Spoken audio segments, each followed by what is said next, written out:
शाहीची चूल बंद म्हणून यांचा भारत बंद, भ्रष्टाचाराची कुरणे बंद म्हणून यांचा भारत बंद, आडत्या व्यापाऱ्यांचे कमिशन बंद म्हणून यांचा भारत बंद, दलालांचा सुसवाड बंद प्रस्थापितांची वोट बँक बंद म्हणून यांचा भारत बंद, शेतमालावरची मक्तेदारी बंद म्हणून यांचा भारत बंद, बळीराजाची पिळवणूक बंद म्हणून यांचा भारत बंद, कुरणे बंद म्हणून यांचा भारत बंद, काका पुतणे ताई बाई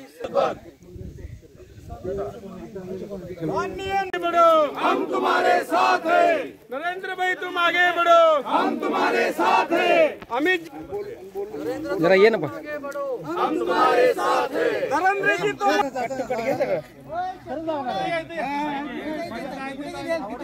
तुम्ही अन्ना तुम्ही या पुढे बसा घोषणा दे रे मगाच्या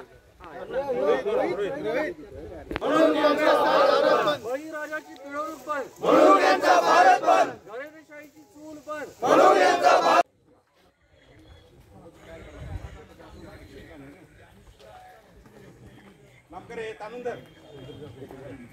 भारतीय जनता पार्टीचा भारतीय जनता पार्टीचा माननीय नामदार सुरेश भाऊ खाड़े तुम आगे बढ़ो, हम तुम्हारे साथ हैं, दीपक बाबा तुम आगे बढ़ो, हम तुम्हारे साथ हैं, मकरंद भाऊ तुम आगे बढ़ो, हम तुम्हारे साथ हैं, भारतीय जनता भारत बंद, भ्रष्टाचाराची कुरणे बंद म्हणून यांचा भारत बंद, दलालांचा सुसवाड बंद कमिशन बंद म्हणून यांचा भारत बंद, घराणेशाहीची चूल बंद म्हणून यांचा भारत बंद, शेतमालावरची मक्तेदारी बंद म्हणून यांचा भारत बंद, भ्रष्टाचाराची कुरणे बंद म्हणून यांचा भारत बंद, काका पुतणे ताई बाई सगळ्यांच्या तोंडाची सत्याची मलाई म्हणून यांचा भारत बंद, भारतीय जनता पार्टीचा आडत्या व्यापाऱ्यांचे कमिशन बंद मी मिरजेतील रामगंडा शॉप केसरखाने.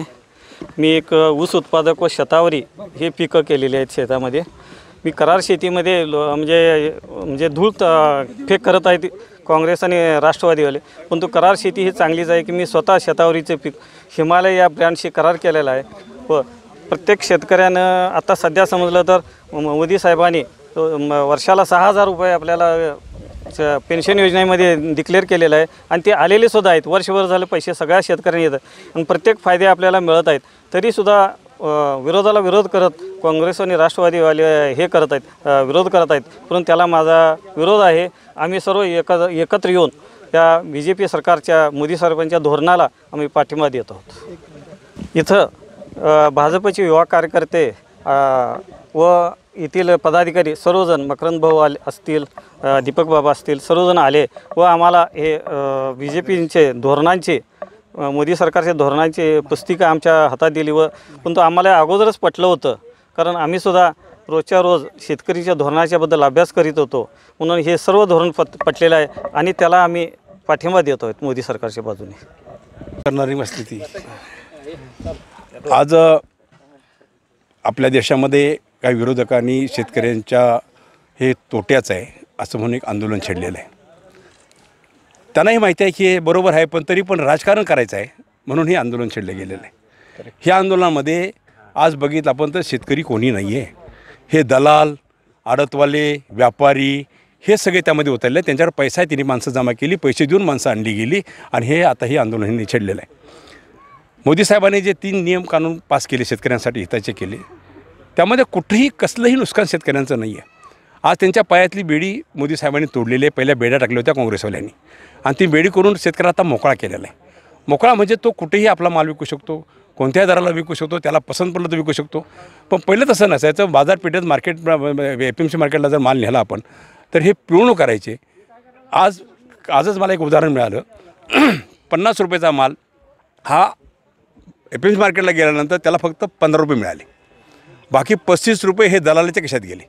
पण त्यानेच तो माल दुसरीकडे विकला, त्याला 50च्या 50 रुपये मिळाले. हा शेतकऱ्याचा फायदा नाही.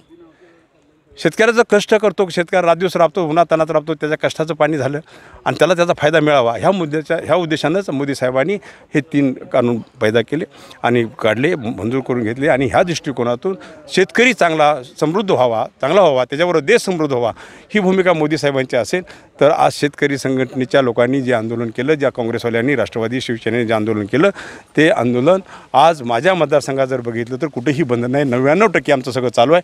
शेतकरी चालू आहे, व्यापार चालू आहे, दुकान चालू आहे, सगळीकडे आमचं व्यवस्थित चाललेलं आहे. त्यामुळं शेतकऱ्यांनीच म्हटलं की हे चांगलं आहे आणि ह्या आंदोलनाला आपण पाठिंबा द्यायचा नाही. शेतकऱ्यांचा उठाव झाला, ह्यासाठी आज आम्ही इथं बांधावर आलो, शेतकऱ्यांना समजून सांगायला लागलो. पण शेतकरीच आम्हाला समजून सांगतात हे खूप चांगलं आहे, मोदी साहेबांनी चांगलं केलं. आज सांगा ना, शेतकऱ्याला आतापर्यंत ह्या 60-70 वर्षामध्ये कधी पैसे मिळाले होते? पण मोदी साहेबांनी त्यांच्या बँकेत डायरेक्ट पैसे 6,000 रुपये द्यायची व्यवस्था केली आणि ते पैसे यायला लागले त्यांच्या. त्यामुळं निश्चितच शेतकरी समाधानी व्हावा, चांगला व्हावा, तंदुरुस्त व्हावा या दृष्टिकोनातून. आणि काही वर्षाच्या अगोदर जे आपले कृषीमंत्री होते, जे जनतेचा राजा म्हटलं जातं, शेतकऱ्यांचा राजा म्हटलं जातं, त्यांनी हे प्रस्ताव मांडला होता. त्यावेळी हे प्रस्ताव त्यांचे पत्र आहेत आपल्याकडं. त्या प्रस्तावात त्यांनी म्हटलं होतं की हे असं झालं पाहिजे, असं झालं पाहिजे, असं झालं पाहिजे. आणि तेच मोदी साहेबांनी केलं आणि तुमची इच्छा पुरी केली मोदी साहेबांनी. तुम्ही धन्यवाद द्यायला पाहिजे होते. तर तुम्ही आता राजकारण करायचं म्हणून तुम्ही विरोध चाललाय, हे चुकीचं आहे. त्यामुळं शेतकऱ्याच्या जखमेवर मीठ चोळू नका. शेतकरी समृद्ध आहे आणि शहाणा शेतकरी आहे. निश्चितच ह्याचा वचपा तुमच्याशी करेल, तो हिसाब किताब तुमचा करेल. त्या दृष्टिकोनातून आपण सर्व शेतकऱ्यांना मी विनंती करतो की हे कायदे जे झाले हे तुमच्या भल्याचे कायदे आहेत, त्याला विरोध करू नका आणि त्याचा फायदा सगळ्यांना मिळावा आणि त्या दृष्टीने शेतकरी समृद्ध व्हावा, देश समृद्ध व्हावा. ह्या उद्देशाने जे मोदी साहेबांनी हे जे कायदे केले त्याला आमचा सगळा सपोर्ट आहे. आम्ही बंदमध्ये कुणीही सामील नाही आहे. आमच्या तालुक्यातले आम्ही खुले आम शेतकऱ्यांच्या बांधावरून आम्ही त्यांना सांगतोय त्यांची इच्छा आहे हे चांगलं झालेलं आहे. त्यामुळं निश्चितच याचा फायदा शेतकऱ्याला होईल. आणि हे आंदोलन करते हे कसे आहेत, काय आहे हे सगळ्या जनतेला माहिती आहे, देशाला माहिती आहे हे कोण आहेत, कसे आले, कुठून आणले, कसे आणले.